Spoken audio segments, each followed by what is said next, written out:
ஓம் நமோ நாராயணா. தினம் ஒரு திருப்பாவை. திருப்பாவை 4வது பாசுரத்தின் விளக்கத்தை கேட்கலாமா? மேகத்திற்கு அதிபதியான பர்ஜந்தியனே, நாங்கள் சொல்லுவதை கேள். உன்னிடம் ஒரு சொட்டு தண்ணீரை கூட வைத்துக் கொள்ளாதே.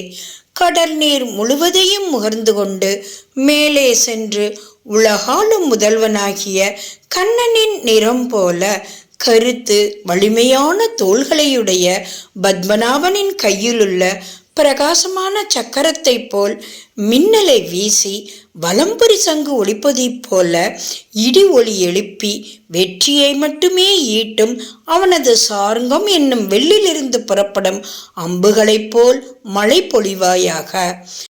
அந்த மழையால் நாங்கள் இவ்வுலகில் மகிழ்வுடன் வாழ்வோம்.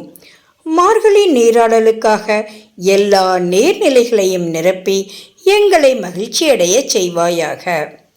ஆயர்குல சிறுமிகள் மழை வெயிலுக்குரிய தெய்வங்கள் என்னதென்று அறிய மாட்டார்கள். எனவே பொதுவாக ஆழிமலை கண்ணா என்று அழைக்கிறார்கள். ஒரு தோற்றத்திற்கு இவர்கள் கண்ணனையே அழைத்தார்களோ என்று எண்ண தோன்றும். நாம் சாதாரணமாக ஒரு குழந்தையை அழைக்க பயன்படுத்தும் சொல் கண்ணா என்ற வார்த்தை. அதே போலவே பர்ஜந்தியா என்பதற்கு பதிலாக கண்ணா என்று அழைத்தார்கள் என்றும் சொல்லலாம். கண்ணனும் வந்தான். அவனிடம் தங்கள் கோரிக்கையை வைத்தார்கள்.